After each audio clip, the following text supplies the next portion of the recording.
Hey crew, it's Pitt and I'm back with some more philosophy. Today we are diving back into the works of Georg Hegel. This is the science of logic. We are reading aloud and discussing as we go along the various points that are brought to light by the text. It is not the format for everyone, but people find value in it, so you are more than welcome to tag along as we continue our exploration. Before we begin, however, if you are unfamiliar with me, any of my unconventional beliefs, or if at any point in time I lose you in the terminology, there will be several playlists linked in the corner above, in the box down below, along with the original source material and the link for my book, so that you can get a better understanding of who I am and why I say the things that I do. With that being said, let us dive in and continue our exploration of the science of logic with Chapter 1, Specific Quantity. Qualitative quantity is, first, an immediate, specific quantum, and this quantum, second, in relating itself to another, becomes a quantitative specifying, a sublating of the indifferent quantum. The measure is, to this extent, a rule, and contains the two moments of measure as different, namely, the quantitative determinateness and the external quantum as existing in themselves. In this difference, however, the two sides become qualities, and the rule becomes a relation of the two. Measure presents itself thereby. Third, as a relation of qualities that have one single measure at first, a measure, however, which further specifies itself into a difference of measures. A. The specific quantum. Measure is the simple self-reference of quantum, its own determinateness in itself. Quantum is thus qualitative. At first, as an immediate measure, it is an immediate quantum, and hence some specific quantum. Equally immediate is the quality that belongs to it. It is some specific quality or other. Thus, quantum, as this no longer indifferent limit, but as self-referring externality, is itself quality, and, although distinguished from it, it does not extend past it, just as quality does not extend past quantum. Quantum is thus the determinateness that has returned into simple self-equality, which is at one with determinate existence, just as determinate existence is at one with it. If a proposition is to be made of the determination just obtained, it could be expressed thus: whatever is has a measure. Every existence has a magnitude, and this magnitude belongs to the very nature of a something. It constitutes its determinate nature, and it's in itself. This something is not indifferent to this magnitude, as if, were the latter to alter it, it would remain the same. Rather, the alteration of the magnitude alters its quality. As measure, the quantum has ceased to be a limit, which is none. It is, from now on, the determination of a thing. So that, were the latter to exceed or fall short of this quantum, it would perish. A measure, in the usual sense of a standard, is a quantum which is arbitrarily assumed as the unit determinate in itself, as against an external amount. Of course, such a unit can in fact also be determinate in itself, like a foot or some other original measure. To the extent, however, that it is used as the measuring standard for other things, it is with respect to them only an external measure, not their original measure. Thus, the diameter of the earth or the length of a pendulum may be taken as a specific quantum on their own account. But the choice of a fraction of the earth's diameter or the pendulum's length, and this last under which degree of latitude, for use as a standard of measure is arbitrary. And for other things, such a standard is something even more external. These have further specified the universal specific quantum in some particular way, and they have thereby been made into particular things. It is therefore foolish to speak of a natural standard of things. Anyway, a universal standard is meant for use only as an external comparison of things, and in this superficial sense of universal standard, it is quite a matter of indifference what is used for the purpose. It is not meant to be a fundamental measure in the sense that in it the natural measures of particular things would be displayed and recognized, according to a rule, as the specifications of one universal measure, the measure of the thing's universal body. But without this meaning, the sole interest and significance of an absolute standard of measure is that of something common, and any such standard is a universal not in itself, but only by convention. Immediate measure is a simple determination of magnitude, as, for example, the size of organic beings, of their limbs, and so forth. But any concrete existent has the size required for being what it is, and for having existence in the first place. As a quantum, the existent is an indifferent magnitude, open to external determination, and capable of fluctuating increases and decreases.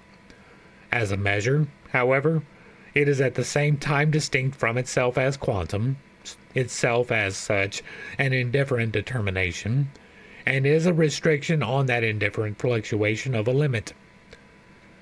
Since, in the existence of anything, the quantitative determinateness is thus twofold, in the sense that quality is tied to it, and yet the quantity can fluctuate without prejudice to quality, so the demise of anything that has a measure occurs through the alteration of its quantum.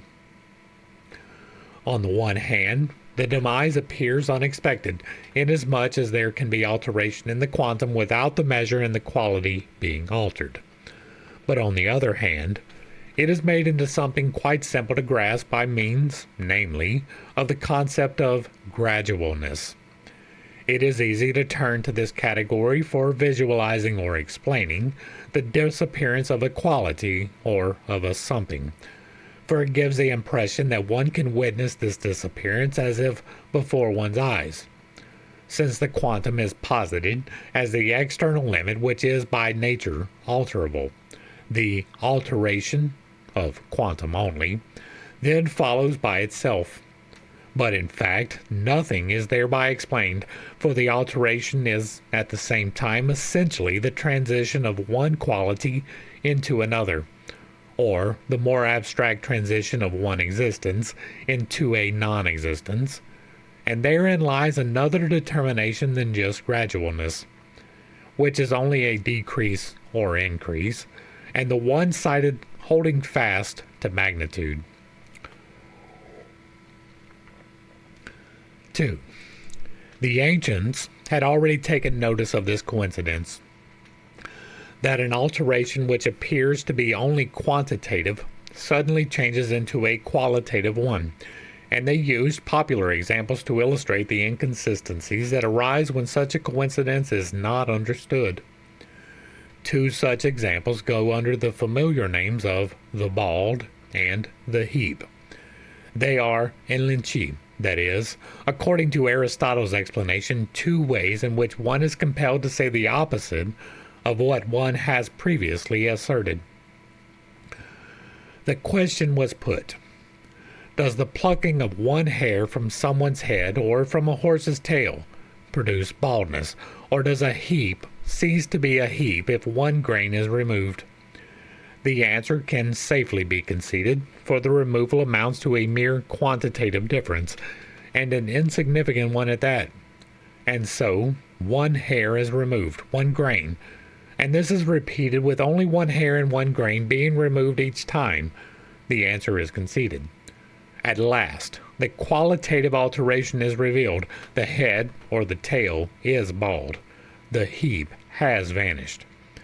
In conceding the answer, it was not only the repetition that was each time forgotten, but also that the individually insignificant quantities, like the individually insignificant disbursements from a patrimony, add up, and the sum constitutes the qualitative whole, so that at the end this whole has vanished, the head is bald, the purse is empty. The embarrassment, the contradiction produced by the result, is not anything sophistic in the usual sense of the word, as if the contradiction were a pretense. The mistake is committed by the assumed interlocutor, that is, our ordinary consciousness, and that is of assuming a quantity to be only an indifferent limit, that is, of taking it in the narrowly defined sense of a quantity. But this assumption is confounded by the truth to which it is brought, namely, that quantity is a moment of measure and is linked to quality. Refuted is the one-sided stubborn adherence to the abstract determinateness of quantum. Also, those elenchi are, therefore, not anything frivolous or pedantic, but basically correct. They attest to a mind which has an interest in the phenomena that come with thinking. Quantum, when it is taken as indifferent limit, is the side from which an existence is unsuspectedly attacked and laid low. It is the cunning of the concept that it would seize on an existence from this side where its quality does not seem to come into play, and it does it so well that the aggrandizement of a state or of a patrimony, etc., which will bring about the misfortune of the state or the owner, even appears at first to be their good fortune. 3. Measure is, in its immediacy, an ordinary quality of a specific magnitude, appropriate to it. Now, there is also the distinction between the side according to which quantum is an indifferent limit, and that can fluctuate without the quality altering, and the other side according to which it is qualitative and specific. Both sides are the magnitude determinations of one and the same thing, but because of the original immediacy of measure, this distinction too is to be taken as immediate, and accordingly the two sides each also have a diverse concrete existence. The concrete existence of measure, which is the side of magnitude determinate in itself, then behaves towards the concrete existence of the alterable external side by sublating the difference of the latter. This is a specifying of measure. B. Specifying measure. First, this measure is a rule, a measure external to the mere quantum. Second, it is a specific quantity determining the external quantum. Third, the two sides, both as qualities of specific quantitative determinacy, relate to one another as the measure. A. The rule. The rule, or the standard which we have just mentioned, is in the first instance as a magnitude which is determinate in itself and is a unit with respect to a quantum of a particular concrete existence. This is a quantum with a concrete existence which is other than the something of the rule, is measured by the latter, that is, determined by the amount of the said unit. This comparison is an external act, and the unit itself is an arbitrary magnitude which can in turn be posited as an amount. The foot as an amount of inches. But measure is not only an external rule. As a specific measure, its intrinsic nature is that it relates to its other, which is a quantum. B. Specifying measure. Measure is a specific determining of the external magnitude, that is, of the indifferent magnitude which is now posited in the measuring something by some other concrete existence in general. That something of the measure is indeed itself a quantum, but with the difference that it is the qualitative side, determining the merely indifferent external quantum. It has, intrinsically, this side of being for other, to which the fluctuation in size belongs. The immanent measuring is a quality of the something, and this something is confronted by the same quality in another something. In the latter, however, the quality is at first relative, with a measureless quantum in general as against the something determined as measuring. Inasmuch as a something has an internal measure, the alteration of the magnitude of its quality comes to it from outside, and the something does not take on the arithmetical aggregate of the alteration. Its measure reacts against it, behaves towards the aggregate as an intensive measure, and assimilates it in a way typically its own. It alters the externally imposed alteration, makes something else out of this quantum, and demonstrates through its specifying function that in this externality it is for itself. This specifically assimilated aggregate is itself a quantum, which is also dependent on the other, that is, on the other aggregate which is only external to it. The specified aggregate is also, therefore, alterable, but is not for that reason a quantum as such, but the external quantum as specified in a constant manner. Measure, thus, has its determinate existence as a ratio, and its specificity is in general the exponent of this ratio. In intensive and extensive quantum, we saw when considering these determinations, it is the same quantum which is present, once in the form of intensity and again in the form of extension. In this difference, the underlying quantum does not suffer any alteration. The difference is only an external form. In the specifying measure, on the contrary, the quantum is taken in one instance in its immediate magnitude, but through the exponent of the ratio, it is taken in a second instance in another amount. The exponent, which constitutes the element of specificity, can appear at first to be a fixed quantum, as a quotient of the ratio between the external and the qualitatively determined quantum. But it would then be nothing more than an external quantum, whereas by the exponent we are to understand here nothing but the qualitative moment itself that specifies the quantum as such. The only strictly immanent qualitative determination of the quantum is, as we saw earlier, that of the exponent, and it must be such an exponential determination which now constitutes the ratio, and which, as the internally existent determination, comes to confront the quantum as externally constituted. The principle of this quantum is the numerical 1, which constitutes its internal determinateness. The mode of connection of this numerical 1 is external, and the alteration, which is determined only through the nature of the immediate quantum as such, consists essentially in the addition of one such numerical 1 and then another, and so forth.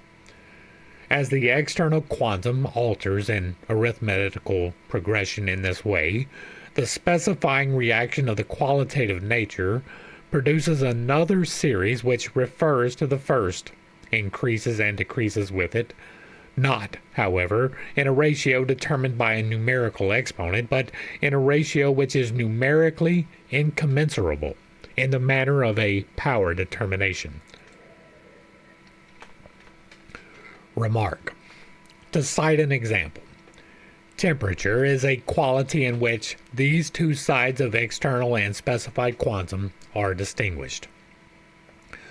As a quantum, the temperature is external and is also, indeed, the temperature of a body as a general medium, and it is assumed that its alteration runs on the scale of an arithmetical progression, increasing or decreasing uniformly. But in fact, the temperature is differently assimilated by the different particular bodies found at that temperature. For, since these bodies determine the externally received temperature through their immanent measure, The change in temperature of any of them does not correspond in a direct ratio to that of the medium or any other among them. Different bodies, compared at one and the same temperature, give the numerical ratios of their specific heats, of their thermal capacities. But such thermal capacities of bodies vary at diverse temperatures, and associated with the variation is the appearance of an alteration in specific shape. In the increase or decrease of temperature, there is thus manifested a particular specification. The ratio of the temperature, represented as external, to the temperature of a particular body, which is at the same time dependent on that temperature, does not have a fixed ratio exponent. The increase or decrease of this heat does not proceed uniformly with the increase or decrease of the external heat. A temperature is being assumed here which is absolutely external, of which the alteration would be merely external or purely quantitative. But the temperature is itself the temperature of air or some other specific temperature. The ratio, therefore, if looked at more closely, would properly have to be taken not as the ratio of a merely quantitative quantum to a qualifying quantum, but of two specific quanta. And this is how the specifying ratio is now further determined. The moments of measure are not only the sides of one and the same quality, one side quantitative and the other qualifying the quantum, but consist rather in the relation of two qualities, which are in themselves measure. Basically, this is breaking down into how you measure, right? Now, this is talking about specific measures, so we will use specific example. I've got tea. I heat this to around 200 degrees and it gradually cools off. The degrees of the liquid is different than the degrees of the glass, even though they are in close accordance to each other. The liquid disperses the heat at a lower rate of exchange than the glass does.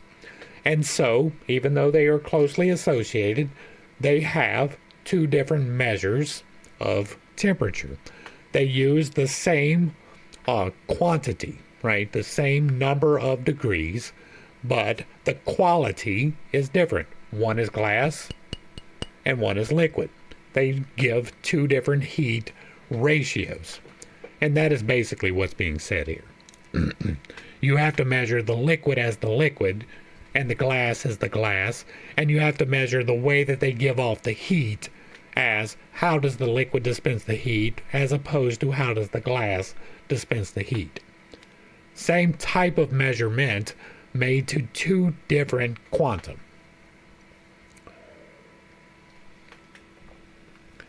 C. Relation of the two sides as qualities. 1. The qualitative side of the quantum, in itself determined, exists only as a reference to the external quantitative side, as specifying the latter. It is a sublating of its externality through which quantum as such is. This qualitative side, thus, has a quantum for the presupposition from which it starts, but this quantum is also qualitatively distinguished from quality. And this difference between the two must now be posited in the immediacy of being in general, which still characterizes measure. The two sides thus stand to each other in a qualitative respect, each a qualitative existence for itself, and the one side that was at first only an internally indeterminate formal quantum is the quantum of a something and of its quality. And just as their reciprocal reference is now determined as a measure in general, so too is the specific magnitude of these qualities. These qualities stand in relation to each other according to a determination of measure. This determination is their exponent, but they are already implicitly connected to each other in the being for itself of measure. The quantum is, in its double being, external quantum and specific quantum. so that each of the distinct quantities has this double determination in it, and is, at the same time, inextricably interwoven with the other. It is in this way alone that the qualities are determined. They are not, therefore, a determinate being in general existing for each other, but are rather posited as indivisible, and the specific magnitude tied to them is a qualitative unity, one determination of measure in which they are implicitly bound together in accordance with their concept. Measure is thus the immanent qualitative relating of two qualities to each other. 2. In measure, we have the essential determination of variable magnitude, for measure is sublated quantum. Quantum, therefore, no longer as that which it ought to be in order to be quantum, but quantum and as something other besides. This other is the qualitative element, and as we have established, is nothing else than the relation of powers to the quantum. In immediate measure, this variability is not yet posited. It is just one single quantum, or other, which is a quality to which a quality is attached. In the specifying of measure, the preceding determination, which is an alteration of the merely external quantum by the qualitative moment, what is posited is the distinctness of two determinate magnitudes, and hence, in general, the plurality of measures in one common external quantum. And it is in this differentiation of the quantum from itself that the latter shows itself for the first time to be a real measure, for it appears as a being which is one and the same, e.g., the constant temperature of the medium, and at the same time of diversified and indeed quantitative existence, in the various temperatures of the bodies found in the medium. This differentiation of quantum into the diverse qualities, the different bodies, yields a further form of measure, one in which the two sides relate to each other as qualitatively determined quanta, and this can be called the realized measure. Magnitude, simply as such, is alterable, for its determinateness is a limit which at the same time is none. The alteration only affects, therefore, a particular quantum in place of which another is posited, but the genuine alteration is that of the quantum as such. Here we have the determination, interesting when so understood, of the variable magnitude of higher mathematics, in which we neither need to stop short at the formal determination of alteration or variability in general, nor introduce any other determination except the simple determination of the concept by which the other of the quantum is only the qualitative. The genuine determination, therefore, of real variable magnitude is that it is qualitative, that is, as we have sufficiently shown, that it is determined by a ratio of powers. Posited in this variable magnitude is that quantum has no value as such, but only as determined in conformity with its other, that is, qualitatively. The two sides in this relating have, in keeping with their abstract side as qualities in general, some particular meaning or other, for instance, space and time. Taken at first simply as determinacies of magnitude in their ratio of measure, one of them is the amount which increases and decreases in external arithmetical progression. The other is an amount specifically determined by the other amount, for which it is the unit. If each of these two sides were only a particular quality in general, there would be no way of distinguishing which of them is to be taken with respect to their determination of magnitude as merely external quantitative and which is varying in quantitative specification. If they are related, for instance, as root and square, it is indifferent which is regarded as increasing or decreasing. in merely external arithmetical progression, and which, on the contrary, has its specific determination in this quantum. But the two qualities are not indeterminate in their difference, for they are the moments of measure, and the qualification of the latter ought to rest on them. The closest determinateness of the qualities themselves is, of the one, the extensive, that is, an externality within, and of the other, the intensive, that is, exists in itself, or is the negative as against the other. Accordingly, amount is the quantitative moment that pertains to the former, and unit the one that pertains to the latter. In simple direct ratio, the former is to be taken as the dividend, and the latter as the divisor. In specifying ratio, the former as the power or the becoming other, and the latter as the root. Inasmuch as we still count here, that is, we reflect on the external quantum, which is thus the totally accidental determinateness of magnitude, which we call empirical, and accordingly also equally take the alteration as advancing in external arithmetical progression. Then this falls on the side of the unit, the intensive quality. The external extensive side, by contrast, is to be represented as altering in the specified series. But the direct ratio, like velocity as such, s over t, is reduced here to a formal determination which has no concrete existence, but belongs, rather, only to the abstraction of reflection. And even though in the ratio of root and square, as in s equals at squared, the root is to be taken as an empirical quantum varying in an arithmetical progression, the other side as specified instead. The higher realization of the qualification of the quantitative moment, one which would be more in keeping with the concept, is this, that both sides are related in higher determinations of powers, as in s cubed equals at squared. Remark. The discussion here regarding the connection in measure between the qualitative nature of an existence and its quantitative determination has its application in the already cited example of motion.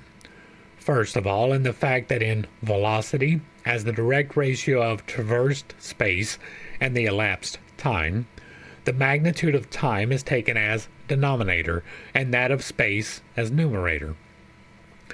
If velocity is, as such, only a ratio of the space and time of a motion, it is then indifferent which of the two moments should be considered as the numerator and which is the unit.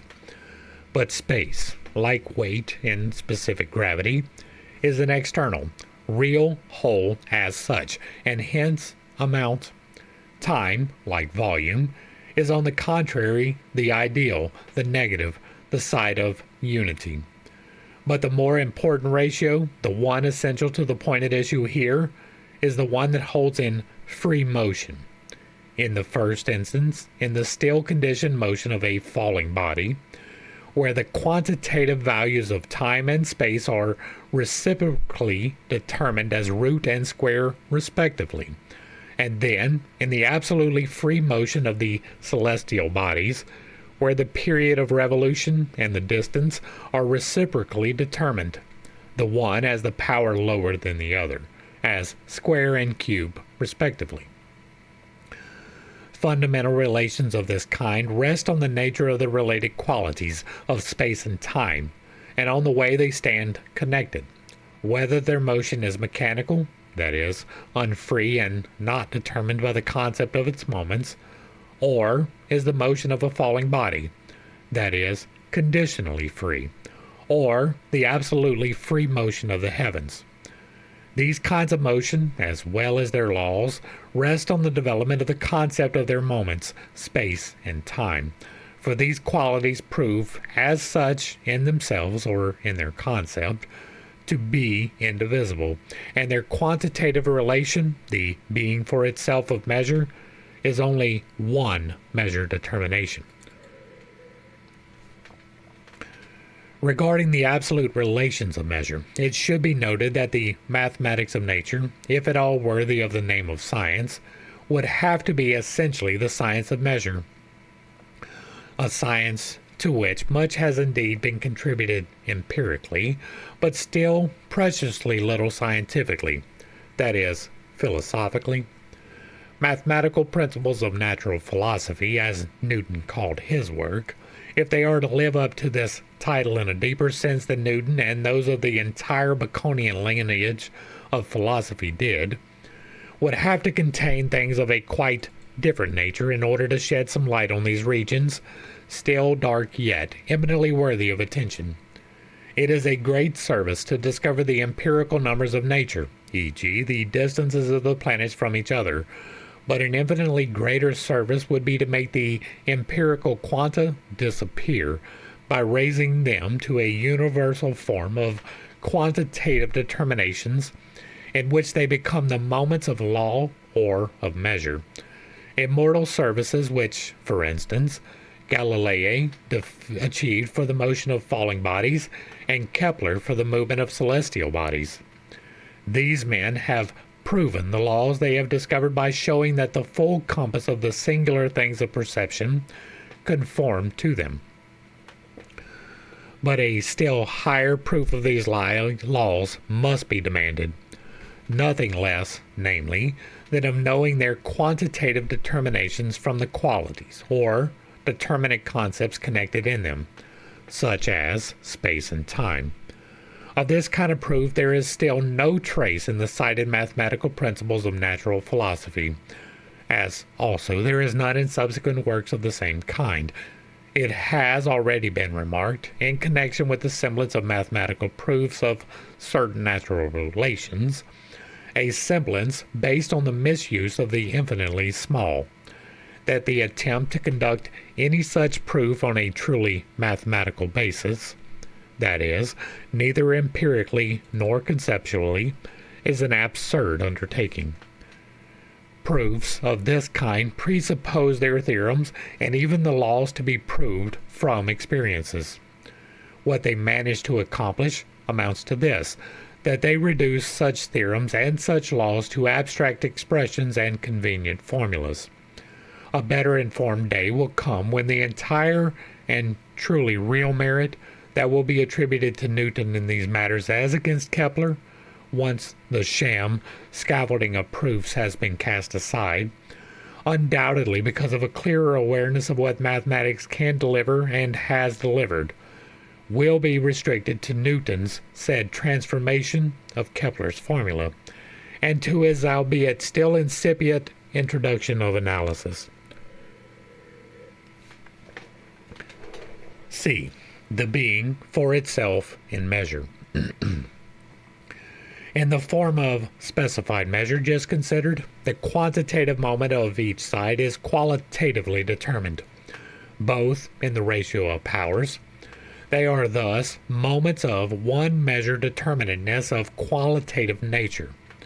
Here, however, the qualities are still posited immediately, only as diverse.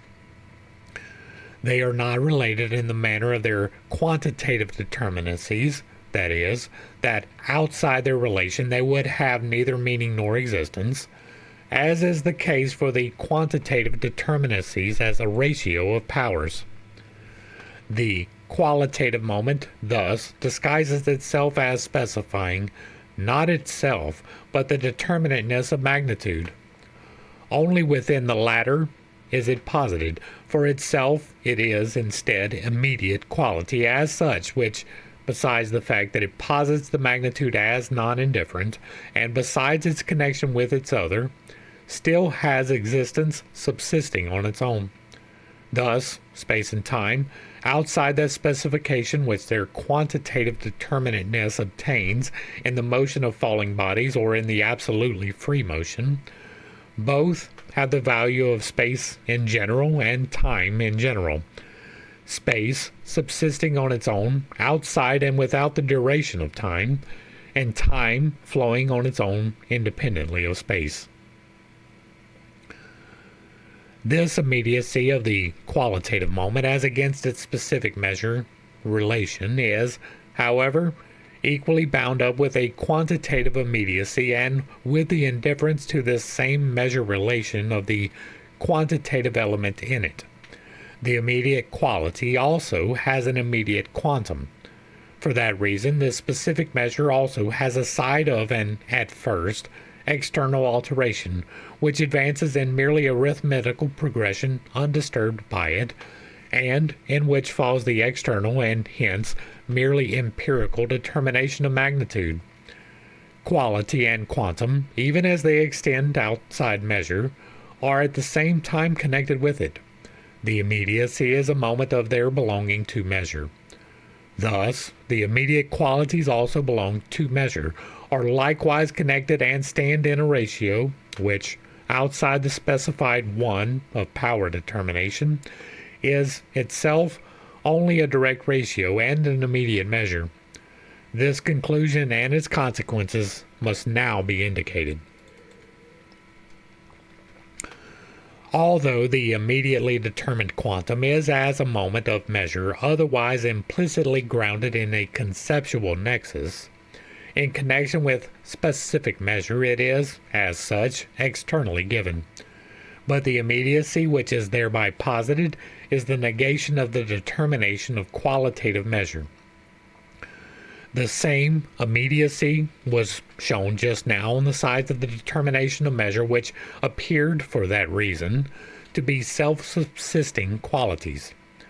Such a negation and the return to immediate quantitative determinateness are present in the qualitatively determined relation, because a relation of distinct terms entails as such the connection of such terms in one determinateness, and here in the quantitative sphere, in distinction from the determination of the relation.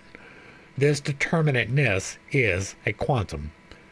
As the negation of the distinct, qualitatively determined sides, this exponent is a being for itself, an absolutely determined being, but is so only in itself. As existence, it is a simple immediate quantum, the quotient or exponent of a ratio between the sides of a measure which is taken as direct. As such, however, it appears in the quantitative side of measure as an empirical unit. In the motion of falling bodies, the spaces traversed are proportional to the square of the elapsed time, s equals at squared. This is a specifically determinate ratio, one between space and time. The other, the direct ratio, would pertain to space and time as mutually indifferent qualities. It is supposed to be the ratio of space traversed to the first moment of time. The same coefficient, a, remains in all the succeeding time points, the unit of the amount, determined for its part by the specifying measure, being an ordinary quantum. This unit counts at the same time as the exponent of that direct ratio, which pertains to the merely imagined, the bad, that is, the reflective formal velocity which is not specifically determined by the concept.